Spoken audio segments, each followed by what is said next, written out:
vamos a seguir con la charla de José Antonio Guisarte, que va a mostrarnos unos ejemplos para enseñar cómo empezar a programar para Android, unos ejemplos básicos que enseñamos a explicar un poco y nada, a ver que lo disfrutéis. Vale, lo primero, si queréis seguir la presentación al ritmo, digamos, para ver las diapositivas, por si no se ve muy bien ahí, en este enlace la podéis ver, lo podéis ver a través de Google Docs o descargarla y abrirla con vuestra aplicación de publicidad. Bien, nos habíamos quedado mostrando el resultado de la primera aplicación, que es un sencillo Lamundo, en el emulador de Android. Tampoco tiene mucho más misterio porque en realidad esta aplicación no hace nada más que mostrar esta cadena de texto. Siguiendo con los snippets de código, vamos a ver ahora algo más interesante, que es cómo programar una acción para un botón. Es decir, que cuando pulsen un botón, se ejecute la acción que nosotros deseamos.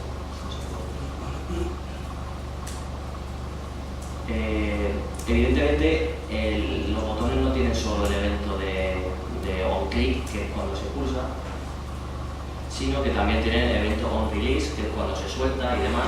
Nosotros hemos introducido la acción en el mismo instante en el que se pulsa el botón. El código, no sé si se ve bien, primero los imports y el paquete y demás, que ya hemos dicho que lo gestiona automáticamente Eclipse.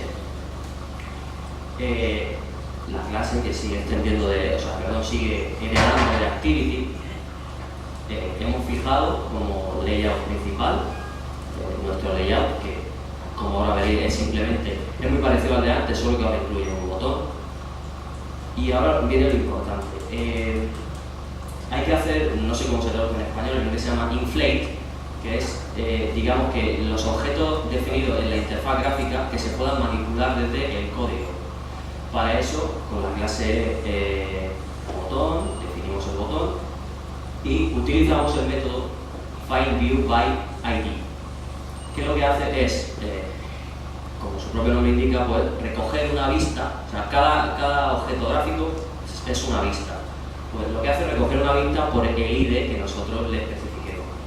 Como veremos aquí en el diseño, el botón tiene el ID button1, por tanto aquí en findViewById especificamos R, que es, como ya comentábamos antes, la clase que se autogenera, ID, para especificar que vamos a encontrarlo por el ID, y el nombre en concreto de la vista, de la ID de la vista, digamos. Hacemos lo mismo con el TextView, que está aquí definido, cuyo ID es TextView.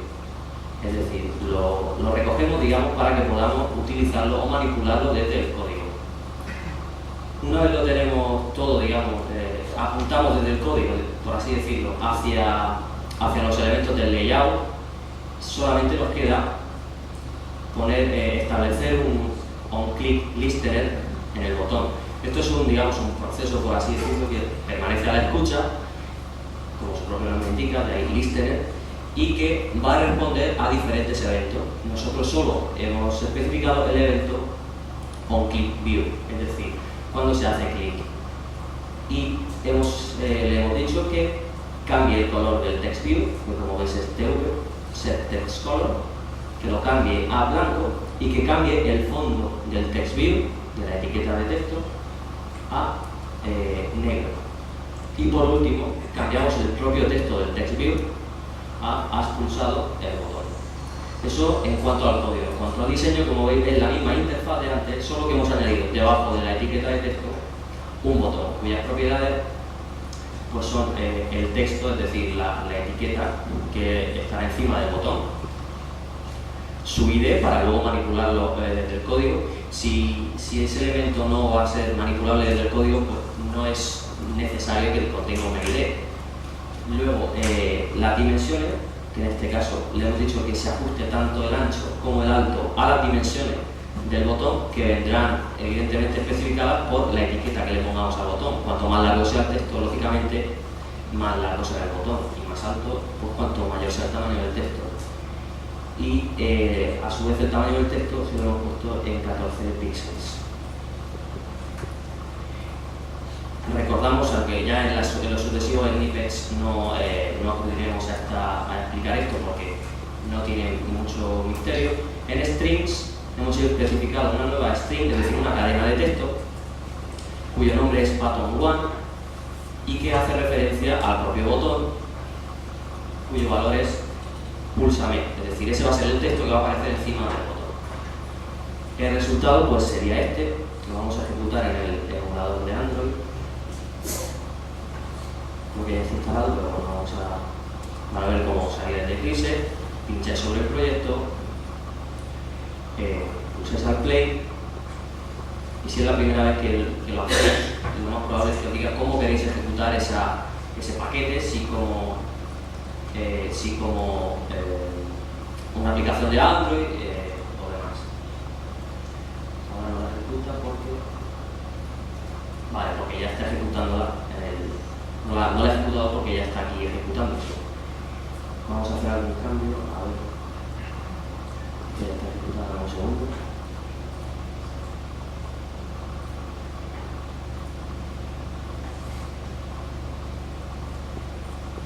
Vale, ahora debería ejecutarla de nuevo. Vale. Al no detectar ningún cambio, dice no vuelve a estar la aplicación, vamos a hacer un pequeño cambio.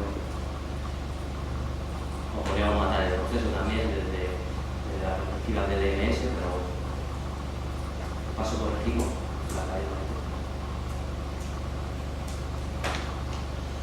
Vale, ahora sí que debería ejecutarla de nuevo e instalarla en el emulador.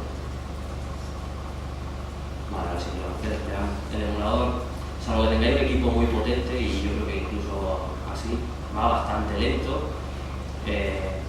Imaginaos ya encima de Honeycomb. Vale, aquí tenemos la aplicación en sí, como hemos dicho, una cadena de texto y un botón que tiene definido una acción, que era poner el texto en negro y el fondo en blanco. No, al revés, poner el texto en blanco y el fondo en negro. Pulsamos y efectivamente es lo que hace. Evidentemente, pues la acción es muy sencilla y esto es tan programable como vosotros queráis. En casi cualquier aplicación vais a tener que utilizar este snippet de código, porque es la acción para el botón. Vamos con el siguiente ejemplo. Podéis descargarlo de aquí, aunque es tan sencillo que a lo mejor quizá ni merece la pena. ¿Cómo cambiar de activity? Hemos dicho que una activity era lo que se le mostraba al usuario, así hablando de forma profana, lo que ve el usuario. Una aplicación, por norma general, tendrá más de una activity, es decir, tendrá más de una interfaz con sus diferentes opciones y con sus diferentes respuestas ante el requerimiento del usuario. Para cambiar de activity se utilizan los intents. Quizá podríamos explicar detalladamente qué es un intent, pero digamos que un intent es una descripción abstracta de una acción a realizar. Es decir, en el intent especificamos una acción a realizar. En este caso va a ser cambiar de activity, pasar de una actividad a otra. El código de la primera actividad pues, es tan sencillo como el de antes. Hasta aquí es todo siempre igual en casi toda aplicación, es decir, hasta aquí lo único que hacemos es especificar cuál va a ser nuestro diseño, nuestro layout, nuestra interfaz gráfica, que está definida en main. Nos apoderamos, digamos, del botón para poder manipularlo desde código. Le implementamos un listener, es decir, como hemos dicho, un proceso que está a la escucha y que va a responder a diferentes eventos. En este caso, el evento es el mismo que antes, con clic. Y lo que va a hacer cuando le demos clic a ese botón, cuando lo pulsemos, va a ser definir un intent que nos pase de la actividad, de esta actividad en la que estamos, jump to activity, a la siguiente, que le hemos llamado actividad 2. Y por último, realiza ese cambio, porque como hemos dicho, el intent simplemente especifica una acción, o sea, describe una acción a realizar. Entonces, esa acción hay que realizarla con Start Activity. Por la parte de la segunda actividad, pues es una actividad por defecto que solo muestra una cadena de texto, no tiene nada más. El diseño el diseño que lo mostramos porque es igual que el de antes, una cadena de texto que nos indica que va a hacer la aplicación, en este caso, ni siquiera es la actividad 1, y un botón. Y en teoría nuestra aplicación debería hacer eso, al pulsar a cambiar Activity 2, irse a la actividad 2. A ver si no hay ningún problema. Lo voy a instalar en el computador.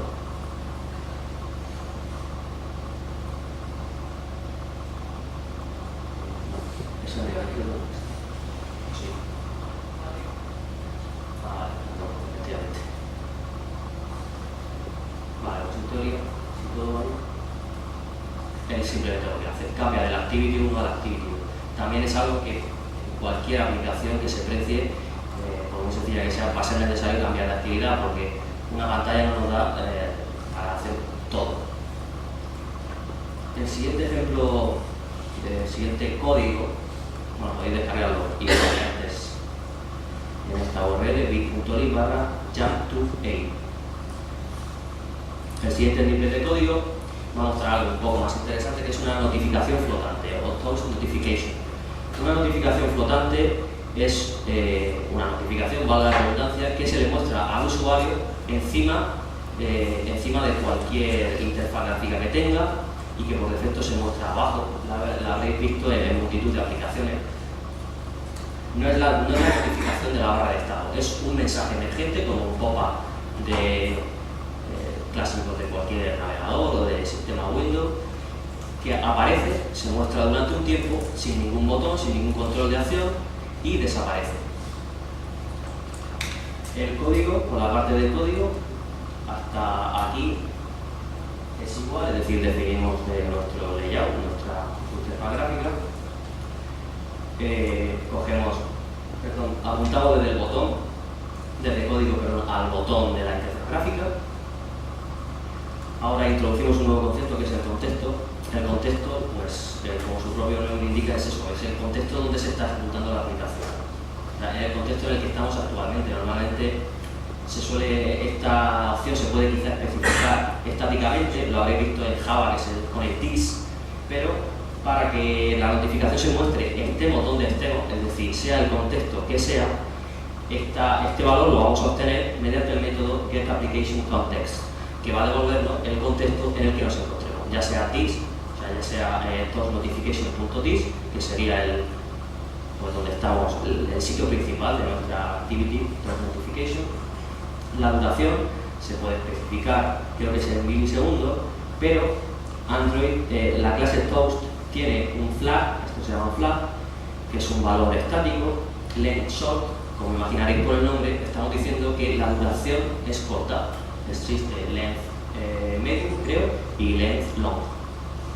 Ya os digo, es un entero, o sea, podríamos poner perfectamente el tiempo que nosotros queramos, pero por comodidad, pues vamos a especificarlo con toast.lengthShort.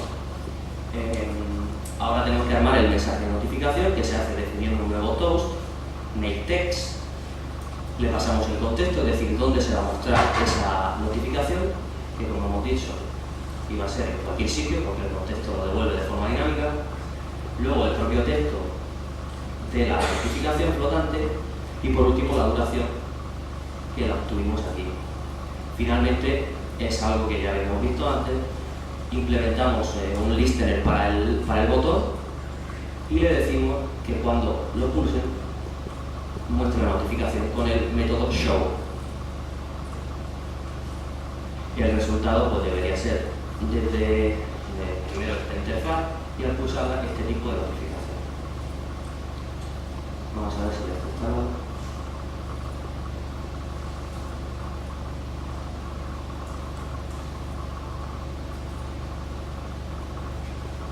Vale, como veis, la interfaz sencilla, text view y un botón, y al pulsarla se muestra la notificación. En este caso aparece con caracteres raros porque al incorporarlo de Linux a Windows no lo ha pasado bien, pero sería ir al código y corregirlo, no tiene más. Bien, podéis descargarlo desde aquí, la notificación, o sea, en la aplicación. Ahora vamos a mostrar las notificaciones en la barra de estado, es decir, en vez de en una ventana emergente, vamos a mostrar la barra de estado como cuando tenemos una llamada perdida o como cuando entra un nuevo SMS, que es algo también muy sencillo. El código ahora se complica un poco más, quizá, pero tampoco tiene mayor misterio. Hasta aquí igual.